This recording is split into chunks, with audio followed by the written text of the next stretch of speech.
Hello, everyone. It's Reverend Bill and Dr. Deborah Owens coming to you today with wisdom for today. And today we want to talk to you about our book, A Dream Derailed. And if you have not received a copy, ordered a copy, please go to our website, adreamderailed.com, to get your copy. And so, Bill, I want you to talk a little bit about what prompted us to write the book and why the book is so important today, even as we go through all the chaos and rioting and looting and everything, the peaceful protests and everything. Would you talk to us a little bit about the book and why we decided to do it? We decided to write this book because of what was going on in America. And I looked at myself one day and I said, what has happened to Black America? Why are we in the condition that we're in? How did we get there? What happened? So we went back 50 years and did research to determine what happened when we marched with the Civil Rights Movement with Dr. King, John Lewis, Diane Nash, and many others. We were marching for freedom. We were marching that our children would have a better day, that they could do better than we did. And what has happened? So the first title of our book was What Happened, and we changed the title of the book to A Dream Derailed. So what is happening in America today is a result of what we have been doing for 50, 60 years. That's right. That is, Blacks have been caught by other groups to use for their advantage. Let me give you an example. The Great Society, President Johnson had good intentions, I think, but he also had a dark side. He said, make the Black family suffer. Take the father out of the home. And the federal government hired 100,000 social workers to go throughout America and get women, Black women that were pregnant, I had children on welfare, but put the father out of the house. Johnson knew what that would do. It destroyed the Black family. And many of the problems we have today with our young people is they had no fathers in the home. So this is a long history of doing the Black community wrong, leading them wrong, directing them wrong, dealing with their minds, and we are suffering today as a result. So what is happening today with the riots and all the protests, we foresaw that. When we wrote the book, we wanted to tell America this is going on. We wanted to inform America of what was happening in America today and race relation. And this racism has been here forever, and we must deal with it. But the Blacks must deal with it as much as the whites. We must get our young people educated. Do what is good, do what is right for our children. Put them in a school where they can learn, not in a failing school. So the education system has failed our children. It has totally failed our children. My wife and I are both teachers, ex-teachers. We know what happened in the school system. And we came along with charter schools. And some politicians don't want charter schools because it lifts the veil, it keeps our young people, it helps our young people to do better, to learn more, to be better structured, to have dreams, royal dreams. And so what we are today, it has been coming for 60 years. It did not happen last year. It didn't happen 5 years ago. It's racism that is showing its ugly head now and affecting our lives. That's right. So we all know that George Floyd was murdered by a police officer. We witnessed it on television. He put his knee on the man's neck until the life left his body. I think it was awful. It was heinous. I don't even have the word to describe what that man did. It was terrible. And I think the world has used what happened to George Floyd to bring about change, police reform, and all of that is good. But I also think that politicians are using it to further their agenda, to gain more power, and they're using police racism or police brutality or just racism overall, to bring about all this continued anger and hatred and mean-spiritedness. And I really believe that at this point in our country, Bill, we're all in agreement that that police officer needs to be held accountable for his actions, for what he did. Blacks, whites, Hispanics, other police officers are saying this man doesn't represent us. And so for the first time, I think, when something like this has happened, where police killed an innocent African American, or maybe not so innocent, but killed him when he deserved to get due process. But for the first time, people are agreeing, and I just saw it as an opportunity for everybody to come together and address the issues in a spirit of cooperation. But what I'm seeing is the left using it to push their agenda. And we do have racism in this country, and I want you to speak more to that. We do have racism, but is it just racism? We do have racism in this country, and it's been here a long time. It's so sad that it took a man to lose his life to bring it to the front. As I said, if you read the book, you need to get the book if you don't have it. The book tells all about this, how it happened. It goes back many, many years. This did not just happen in 2020. It's been happening for 60 years, and it has gotten worse in some areas because now it's hidden. Because we can do certain things, we can go to restaurants, we can go to theaters, we can ride anywhere. We don't turn a bus or ride an airplane without being segregated, but it still has our minds enslaved.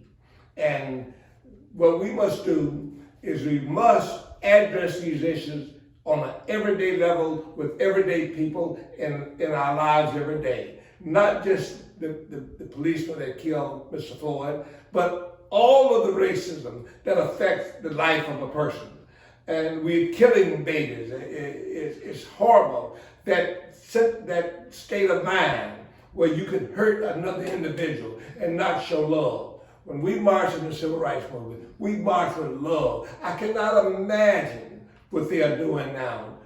Killing, robbing, breaking glasses, destroying. That will get you nowhere. That will get you nowhere. And we must stand up to that, even against that, in our efforts to get justice and rightness for all people, to address the ills of this country. But that doesn't do it. Them doing that doesn't do it. Mr. Floyd dying is a cry. It's a rallying cry for us.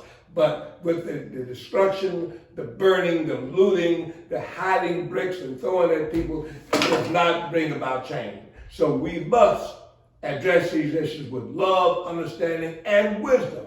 And this show is called Wisdom for the Day. We need wisdom to address all of these problems, all of them. So in our book, Bill, we talk about a lot of different issues. I'm going to just go ahead and share a couple of the chapters. A proud people, the founder seeds of freedom, bring forth fruit, the politics of what went wrong with Black America. Do you truly understand what you're voting for? Give me a chance to be educated, and on and on. And we end with how Black Americans can rise from the lies of the left. And we give 10 different things that we can do to end the lies of the left. Number 1, end racism. Number 2, go back to biblical values. Build businesses everywhere. Embrace new technology, education, politics. Work for peace. Life, crime, and the last one we have is stand for Israel. And so you talk a little bit about going back to biblical values. Can you share a little bit? Of course. About that? Going back to biblical values, start with love. That was what our leaders told us in the Civil Rights Movement. Love. And a lot of bad things were done to the civil rights leaders. A lot of bad things were done to innocent people. But we still stood for love, and we knew that. When we march, when we organize, we will emphasize every day love. You will love your enemy. You will love those that hate you. You will love those that hurt you. You will still love. And this is that won then, and it will win now. We're not going to win this battle fighting each other. We're not going to win it like that. That's not going to happen. We must love our enemies, but be strong, be truthful, know the truth, learn what is going on. Don't go by what the news tell you. Know the facts of what is happening in America, and this will be a better country. We will rise from the ashes and make America great again. Bill, you were talking about love, and it's so important. We did our first show when we debuted this show. We talked about the importance of love, not hate. And we received so many different emails and messages. We got a beautiful letter from someone in the mail saying that she cried when she watched our video talking about love. Even love, and I haven't heard anybody else talking about this, but even love for the police officer. Everybody's in need of redemption, and the law is going to deal with him. And so we just appreciate all of the comments. We're a new show, and we just felt led to do a show because we do newsletters and we do social media posts. We just felt led to do a show to tackle some of the topics, and you could hear right from Bill's heart and from my heart. And so I want to keep talking about this book and the importance of not only following biblical values, but the importance of treating our brothers and sisters in Christ, and even those that maybe are not Christians or may not consider us brothers and sisters in Christ, but the importance of treating people with dignity, treating people with respect. We can get so much more accomplished if, don't you think, if we all do that? Absolutely. More. We cannot have the hate, because hate begets hate. Love begets love. Whatever we put out comes back to us. That's right. So we must love everybody. The stranger you meet on the street, the homeless person you meet on the street, we must love everybody. It doesn't matter about their status in life. We love them because they're all God's children. God created all of us. That's right. That's right. And so it breaks my heart to see the politicians, in my opinion, using the horrible death of George Floyd to further their agenda and to gain more power. There was an image of some of our white politicians in the kente cloth. And to me, that was just a photo op. It was so insincere, and the disrespect to what the kente cloth really means. And you cannot understand the African American experience just because you decide to stand up with the kente cloth around your neck. I don't think it serves anybody well for them to have done that. Now, we can choose to have our opinions, and you and I always share our opinions, and even though it may be controversial, we try to share it out of a place of love and understanding. And so I think one of the things that people do on social media is it's gotten so where it's vile and it's hateful, revengeful. Everybody wants 1 million likes and 100 million followers, and it's gotten out of hand. But we can criticize and love, and we can tell our white brothers and sisters, you'll never understand the African American experience. And I don't care how many kente cloths you put on, you'll never understand the African American experience. But come to us out of a place of trying to understand, and maybe do the police reform. I think that's a good idea. Banning the police is not a good idea, but maybe doing some reforms is a good idea. And get the African Americans, get our buy-in, because they don't know the African American experience, and pandering and posturing and doing selfies and posting on social media does not make me feel like they're taking it seriously. Not in my opinion. What do you say about that? It really ticked me off, really. I think the important thing to do is really just be right in your heart. So That's whatever your right. actions are, be sure they're sincere. That's that right. you want to make a change in this country for good. You want to love all people. So nobody has to go down the road of trying to show that you. One of us. You ain't one of us. So just love people. Yeah. Wherever you are. Right. People of all colors, people of all stripes, wherever you're from, just love people because all of us are God's children.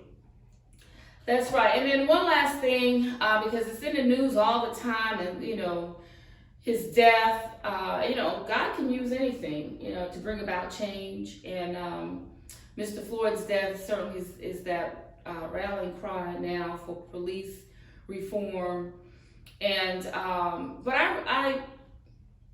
I really believe that they are. I don't want to be too harsh, taking advantage. I really want to use a much harsher word, but they're taking advantage of the family, the Floyd family. Well, some people are taking advantage, but I think the majority of people are sincere. They don't want to see other humans degraded and to die at the hands of a silly man. They don't want that to happen because it could be their brother or their sister. So I think most people are sincere. I think the masses are sincere. I'm talking about the politicians. Some other politicians, but we vote. We can vote them in. We can vote them out. We can deal with them down the road. It was just a tragic thing, and we just pray that some good police reform will come out of this, and some more understanding. Maybe we can open up more dialogue and have more conversation. Across the board, Republicans, Democrats, Black, whites, Jews, Gentiles, all people. To dialogue. That's right. And so, again, this is Reverend Bill and Dr. Deborah Owens with Wisdom for Today, just sharing our heart about issues that concern us as humans, as fellow brothers and sisters, fellow citizens. We ask that if you enjoy the show, we ask that you share it on social media, tell your friends and neighbors about it. We love you and God bless you. And don't forget to get this book. If you don't have it, this book will lead you up to what has happened in the last few weeks. This book will tell it. And dreamderail.com. Until next time, God bless you.